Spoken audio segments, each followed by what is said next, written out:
So to start, I need 4 cups of flour.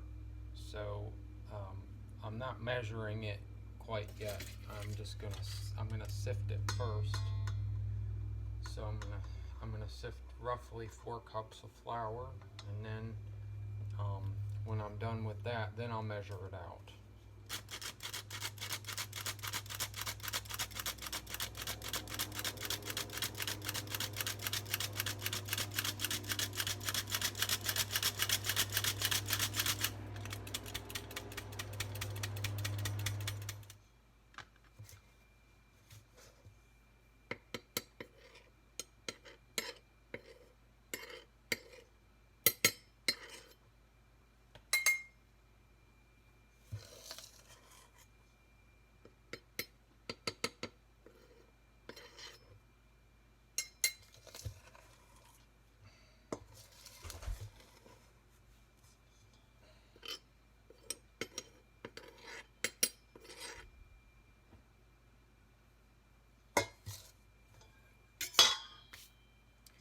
I'm going to add 1 teaspoon of salt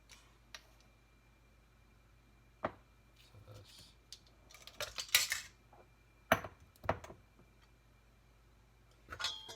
And then I'm going to hold off on adding the last cup of flour. I'm going to save until towards the end, so it'll kind of depend on how the dough's looking. So I don't want to add too much dough at the beginning. Need a half cup of sugar for this recipe.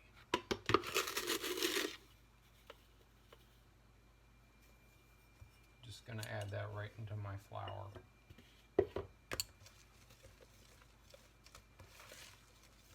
I just use a whisk to mix everything up. All the dry ingredients. And next we'll work on the wet ingredients. I add a tablespoon of yeast. You can buy yeast here in bulk, or you can buy it in small envelopes.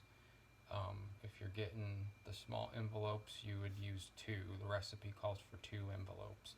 I'm just going to use a tablespoon of dry yeast, and I'm putting it in warm water. Very warm water, but not hot. Because if it's too hot, it'll kill the yeast.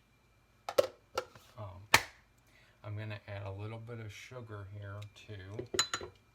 Just a smidge of sugar. That just helps it activate. And I'm going to stir it.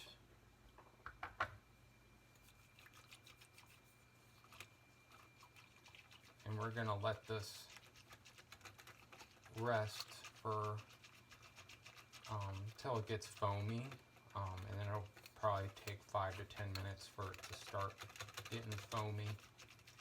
I cover it up with a towel or cloth, and then it'll start to get frothy and foamy.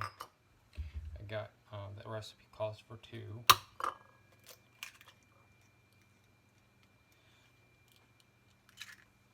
We're going to beat those lightly.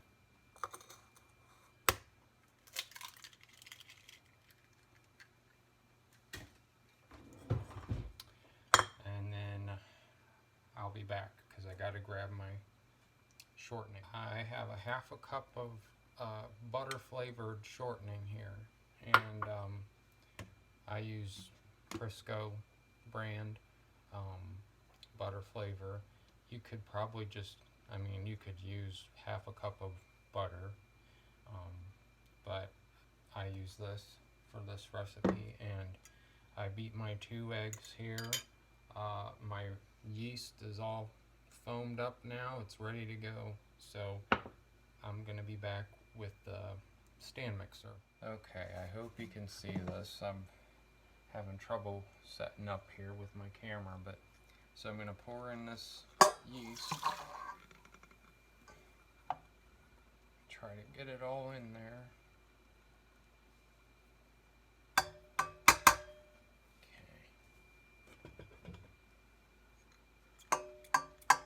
Okay.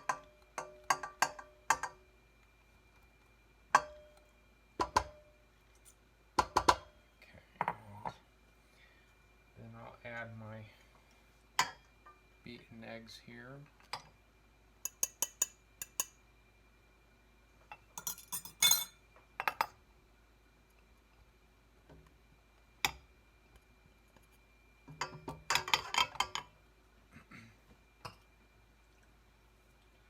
And I'm going to add some of my shortening. Just going to do it in little chunks so it doesn't turn into a big glob.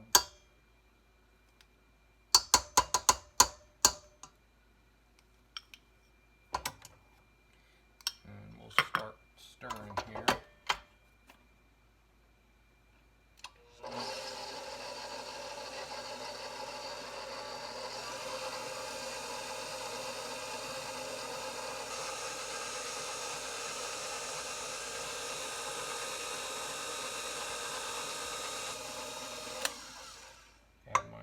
I'm going to add a cup of flour here and give it time to mix.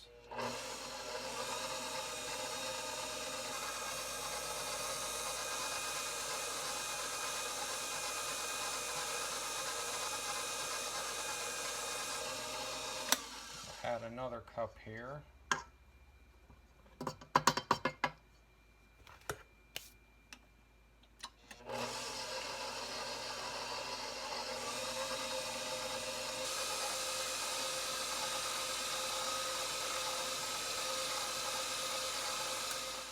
So this will take a few minutes. I'm going to add the rest of my shortening here.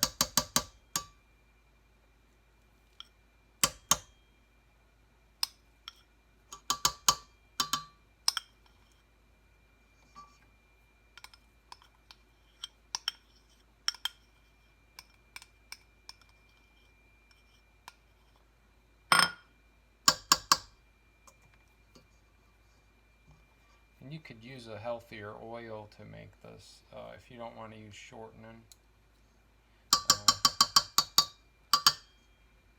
I guess olive oil would work too, just fine.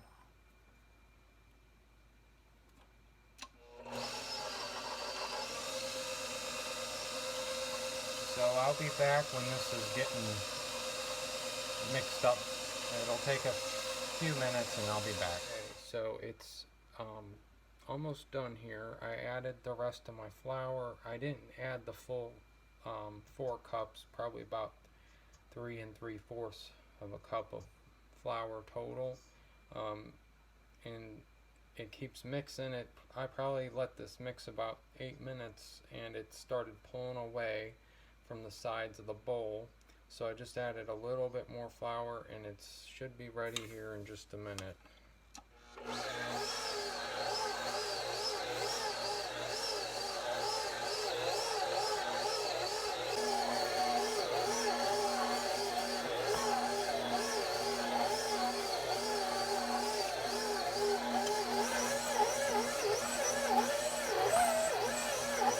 Okay, so this is done mixing.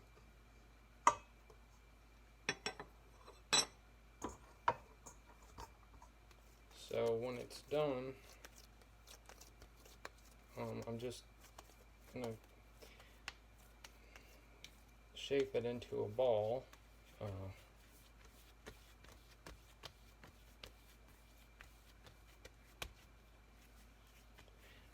And then I'm gonna cut this in half.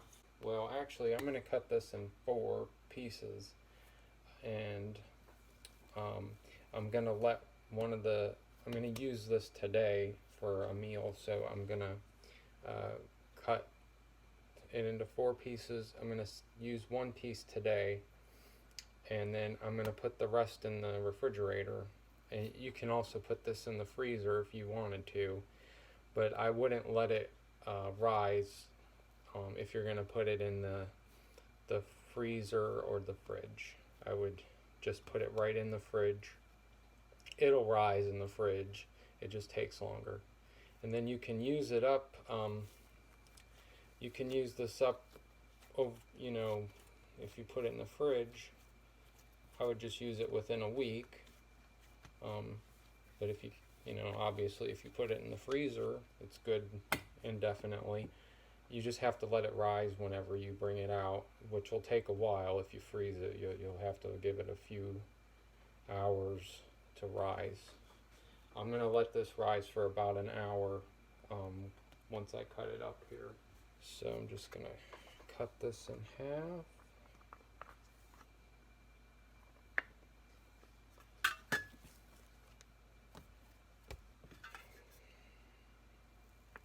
Cut it into 4.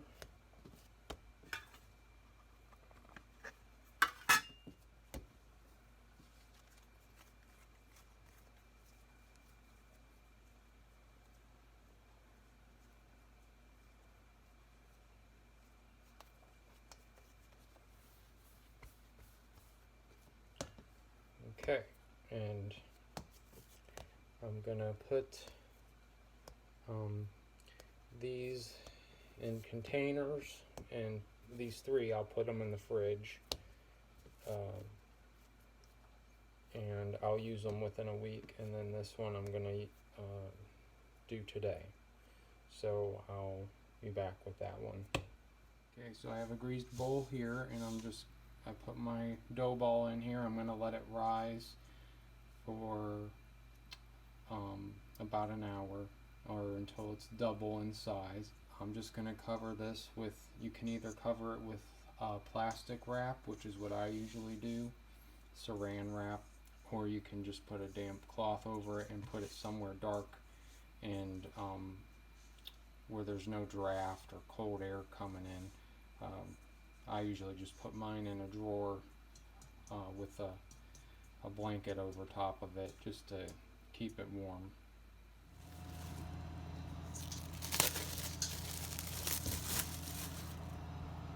So this is doubled in size now. I'm just going to punch it down.